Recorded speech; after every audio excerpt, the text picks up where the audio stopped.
A gente vai falar agora de um assunto que sempre gera muita curiosidade, muita informação, que é sobre os IPOs, né? Será que nós estamos preparados? Será que o mercado brasileiro tem estrutura para essa nova rodada de IPOs, inclusive que podem começar a acontecer ainda neste ano de 2024? Para falar sobre esse assunto, a gente vai receber alguém que é especialista e que já tem mais de 15 anos de experiência na área de relações com os investidores, que é justamente o Cássio Rufino, CFO e COO da MZ. Oi, Cássio, bem-vindo, obrigado por estar aqui com a gente. Olá, boa tarde, um prazer enorme estar aqui com vocês hoje. Maravilha, Cássio, a gente tem uma grande expectativa e nossa audiência sempre cobra, né, para falar sobre isso. E a primeira coisa que a gente identificou aqui como um todo é que nos anos anteriores, quando ocorreram esses IPOs, a abertura de mercado de algumas empresas, notou-se aí uma certa falta de profissionais para atuar e para cumprir algumas demandas, né? Uma falta de qualificação como um todo. Minha primeira pergunta para você é se de fato isso ocorreu em IPOs antigos, se vocês também notaram isso, e se existe uma preparação do mercado para uma nova rodada de IPOs e justamente com mão de obra, com pessoas qualificadas para atuar nessa área de relações com os investidores. Legal, obrigado pela pergunta, e eu acho que é muito oportuna, né, essa pergunta. Por quê? Profissionais de relações com investidores é algo muito peculiar no mercado. É algo que não existe uma faculdade, vai fazer uma faculdade de relações com investidores. Não existe essa faculdade ainda, né? Por mais que estamos tentando plantear até cursos de extensão, pós-graduação nesse sentido.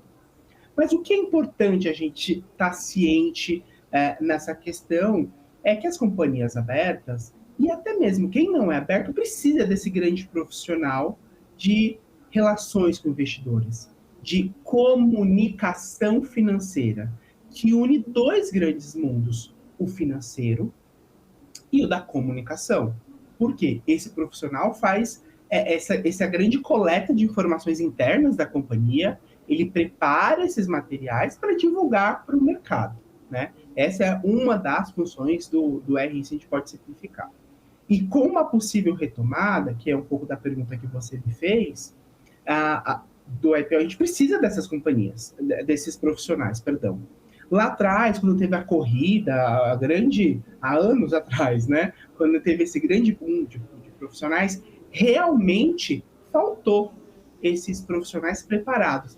Tanto que teve muitas promoções, aumentos. E eu brinco que aqui na MZ é o celeiro de profissionais de RI, né? Porque nós preparamos muitos profissionais. Somos a maior consultoria de relações com investidores no mercado hoje, e muitos clientes acabam levando os nossos talentos aqui para fora. E além de CFO, eu sou o CEO da companhia. Então, eu preparo muito time de atendimentos, o time de consultoria, de todo o sucesso ali do atendimento ao cliente, e eu senti realmente isso pujante. Em números, eu acho que fica até forte dizer, mas eu acho que eu perdi quase metade do time na época lá do pico do IPO, porque as companhias precisavam desses profissionais, né? E hoje eu brinco que em cada RI, a cada 3 RIs, no mínimo 2 são ex-MZ, fazem parte ali do time. E eu acho que é ótimo. Inclusive, hoje existem diretores de RI que são ex-MZ, que passaram por aqui para a MZ. Então, eu falo que a MZ é uma grande universidade para o mercado nessa questão. Que legal. É quase um RH, né? A MZ já faz a seleção. Porque treinos profissionais. E, aliás, por falar... Não, pode falar, perdão. Eu queria só complementar nesse ponto aí, falando que seria um RH.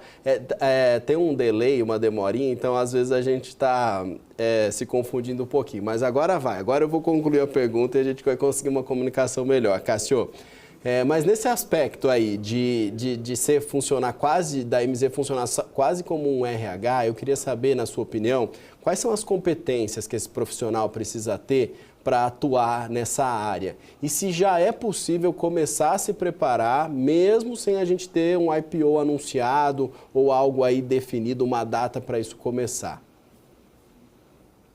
Perfeito. O IPO começa muito antes de colocar lá o registro na CVM, né? Ele começa bem antes, ele começa com uma preparação intensiva da companhia antes mesmo de ser listado. Existem, vamos a gente colocar elementos básicos, tá? Algumas das obrigações dos profissionais de RI. Eu acho que são 3 grandes pilares, tá? O primeiro pilar que eu coloco é toda uma questão de compliance. Então, ele precisa seguir as regras, legislação da CVM, obedecer a B3 se for listado aqui no Brasil, se for listado lá fora tem outros mandamentos, então tem que cumprir, né, com todos esses órgãos reguladores, né, atender isso corretamente. Segundo pilar, tem que saber envelopar bem os materiais. Não adianta só fazer um release de resultado. Ele precisa envelopar, preparar, ter um cuidado com o design, fazer a tradução, divulgar isso para o mercado, fazer uma boa conferência de resultado. Então, ele precisa ter todos esses skills aqui, de saber escrever, redigir, entender finanças, escrever bem, entender o que aconteceu na contabilidade, ir lá para o chão de fábrica, entender. Porque, no final, ele é o porta-voz da companhia, né? Ele que vai estar lá na frente dos analistas, sell-sides, buy-sides, investidores, stakeholders em geral, e vão perguntar para ele. E já pensou se o próprio profissional não sabe? Então ele precisa fazer isso muito bem, fazer essa comunicação. E por fim, os canais. Ele tem que escolher canais adequados para se comunicar com os investidores no final. Então, acho que é esse 3 Cs que eu brinco, em compliance, comunicação e canais, o profissional precisa saber isso muito bem. E olhando para as companhias, a companhia não precisa nem ser nem listada, mas ela precisa ter esse profissional, né? A gente, nas companhias abertas, chama de profissional de RI, mas numa companhia fechada, às vezes é o próprio CEO que faz isso, o presidente, o diretor financeiro, alguém de controladoria, não importa o nome, sempre vai ter alguém ali fazendo essa comunicação financeira com o mercado. Eu acho que esse ponto é primordial. E aí, se a companhia está se preparando, vai preparando esse profissional, vai preparando alguém que vai fazer esse papel, vai formando, e mais do que isso, vai estabelecendo os pilares ali fundamentais da governança, vai preparando os documentos, porque depois, e a gente aqui como consultoria passa muito por isso, tem companhias que falam, vamos fazer IPO, não tem nada pronto, e tem que sair correndo preparando tudo, e é aquela corrida maluca, e são elementos importantes para as empresas que querem fazer isso, já irem se preparando gradualmente para que seja bem feita com alicerces fundamentais que uma companhia aberta precisa ter. É uma qualificação importante, independentemente do tamanho dessa empresa, né, como um todo. Olha só, o Cássio, o Gabriel Monteiro separou para mim aqui uma lista bem interessante de algumas das empresas que são candidatas a abrir o capital neste ano. Vou citar algumas aqui: Votorantim Cimentos, CIMED, do setor de remédios, é uma das grandes candidatas, a própria CSN no setor de cimentos também, o grupo Safira, 2W Ecobank, Patrimar, Pacaembu Construtora, Tegra, BRZ, Calas, Iguá, Petlove. São algumas das empresas aí que podem fazer o IPO ainda em 2024. E eu queria saber, na sua opinião, como está também a influência da inteligência artificial no trabalho diário de vocês? Porque existe uma diferença, né, entre um fato relevante, ou um comunicado ao mercado, ou um simples release, ou uma informação que diz respeito apenas aos acionistas e ao público em geral. Então, como que a inteligência artificial ajuda nesse processo? E se de alguma forma ela dispensa algum profissional, ou talvez não seja assim a pergunta, ou se ela possibilita que um profissional seja mais ágil e consiga fazer mais coisas, atender a mais demandas com o uso dessa ferramenta. Perfeito. Esse elemento que você mencionou por último é o que eu acredito ser o mais assertivo. Nenhum profissional de RI, de comunicação financeira, vai deixar a inteligência artificial responder para o investidor da companhia. Responde aí com base no que você sabe. Não, é uma pessoa que precisa fazer isso. Relações humanas precisam de humanos, né? Precisa dessa relação próxima, precisa criar conexões, precisa criar um relacionamento para aumentar a autoridade, para aumentar a consideração. Mas eu acho que a inteligência artificial são ferramentas excelentes para ajudar no dia a dia do profissional de RI. Seja para agrupar alguns elementos, seja para preparar uma base de resposta para o diretor, para o profissional que estiver ali do outro lado da mesa, revisar aquilo, ver se faz sentido, estar alinhado é um elemento fundamental. E usar como ferramenta, como meio de ajudar a potencializar o trabalho que ele está realizando ali. E não deixar, tá aí, inteligência, eu vou sair, responde tudo só, responde todo o meu fale com RI. Não, não é assim. Eu acho que são ferramentas, são como meios. Inclusive, aqui na MZ, a gente tem diversas ferramentas que ajudam os profissionais de RI na hora de se comunicar, na hora de saber o que aconteceu, que automatiza transcrição, IRM, agrupa uma informação com a outra. Então, de novo, são meios a inteligência artificial. E na sua opinião também, é preciso que tenha um departamento bem definido nessas empresas, precisa de mais de uma pessoa, geralmente. É possível terceirizar esse trabalho também de relação com os investidores. Na prática, como que é a rotina de um profissional de relações com investidores? Vamos lá. É uma rotina intensa e dinâmica. E tem gente que fala que o profissional de RI só viaja para fazer reunião, o que também não é verdade. Tem muito trabalho duro por trás das cortinas, né? O profissional de RI é aquele que vai lá no chão de fábrica, entende o que acontece, coleta as informações de todas as áreas, entende cada elemento do que está acontecendo e faz com que esse material fique bem apresentado, bem entendível, mastiga esse conteúdo para disseminar essa informação com a equidade correta, com a forma que cada público vai entender. Eu vou conversar com uma pessoa física de uma forma, com o investidor de outro, com o analista de outra forma. Então, assim, ele faz todo esse trabalho bem executado ali por trás da cortina. E óbvio, às vezes ele está ali no spotlight, apresentando, falando. E você perguntou de números. Ontem, por uma coincidência aqui, foi uma inauguração do nosso espaço de eventos, né? Para empresas de capital aberto ou qualquer empresa para eventos corporativos. E eu tive a oportunidade de conversar com diversos clientes, sempre perguntando, como que você faz isso, como faz aquilo? E é engraçado que a dinâmica depende muito do tamanho da empresa, depende do tamanho da demanda que ela possui. Existem empresas hoje no nosso mercado aqui no Brasil que tem 10, 15 pessoas na área de RI. O padrão, normalmente, é de 4, 5 pessoas. Então, um diretor, um gerente e ali os analistas ajudando. Mas também tem empresas que tem 1, 2 pessoas fazendo todo o trabalho de RI. Então, depende muito do fluxo dessa companhia, das demandas da companhia. E quando eu coloco RI, a gente está falando desde companhia aberta, mas também de fundos e gestoras, empresas fechadas que já estão se preparando. Dessa lista aí que você mencionou, existem diversas empresas que já estão se preparando com governança corporativa, com elementos que são obrigatórios para uma companhia aberta. Então, eles já estão caminhando para que isso aconteça. Início ali da falta de uma faculdade ou de um curso técnico desse profissional.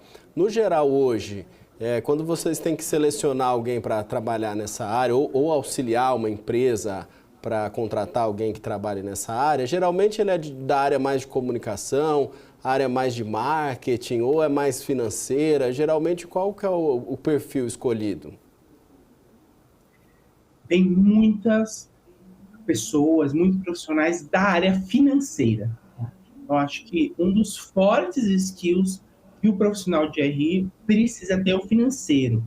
Tem balanço, DRE, fluxo de caixa, DMPL. Então, são elementos importantíssimos o profissional de RI entender e dominar o financeiro. Porque o analista vai perguntar para fazer ali as estimativas, ter tudo bem correto, toda a modelagem, todo o valuation bem feito, o RI precisa dominar isso, porque ele precisa passar segurança, credibilidade na hora que está ali conversando com o stakeholder. Então ele precisa dominar os números, dominar.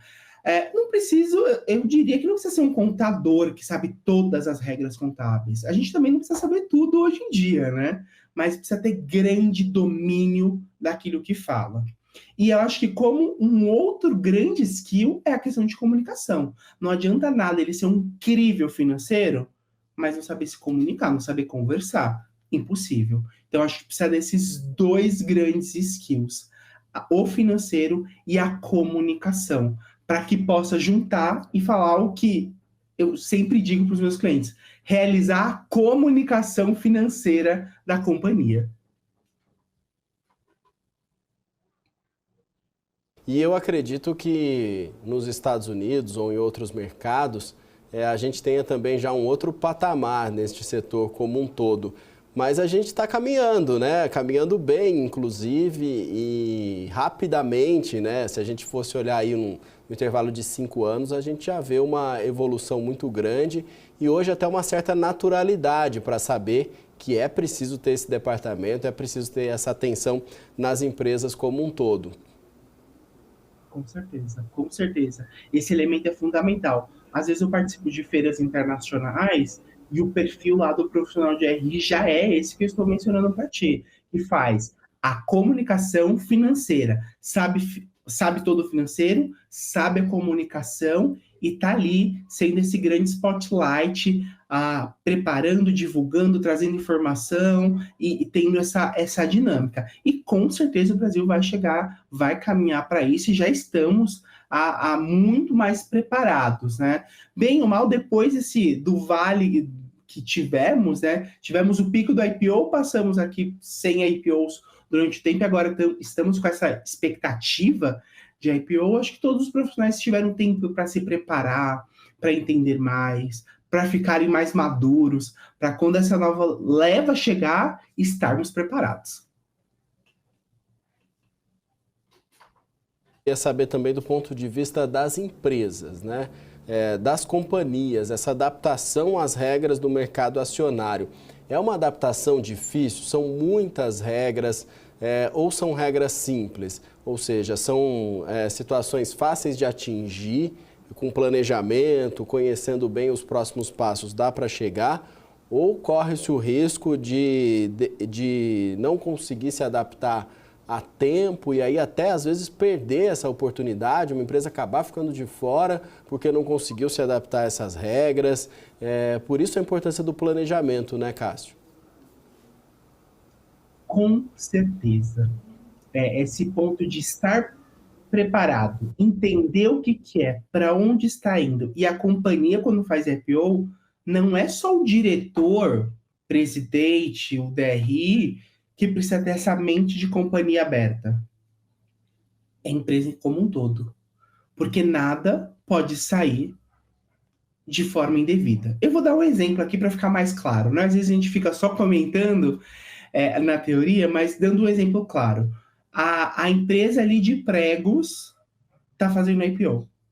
Um funcionário, um vendedor, não pode ficar falando, espalhando, nossa, a gente comprou tanto, vendemos X, Y, Z, o faturamento está incrível, ou, nossa, está horrível, cai. Não, precisa ter um alinhamento. As pessoas precisam saber o que podem falar, o que não podem falar.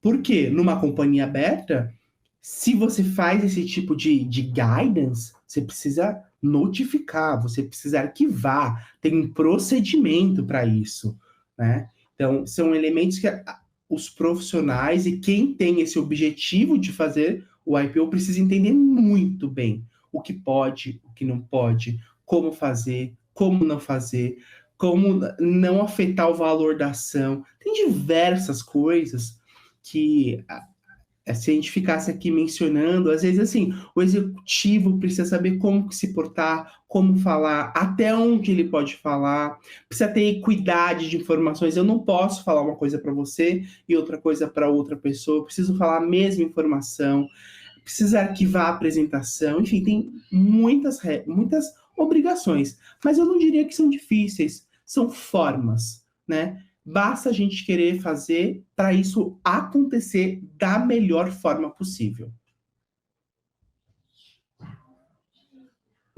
É uma mudança de chavinha, né? Mas depois que muda essa chavinha, flui bem e o resultado geralmente costuma ser bom, mais clareza, mais informação e transparência como um todo. Obrigado, viu, Cássio, por participar aqui com a gente e por essas recomendações tão importantes desse assunto. Volte quando quiser aqui na nossa programação. Uma boa tarde, uma boa noite para você. Obrigado, até a próxima. Obrigado. Cássio Rufino, da MZ.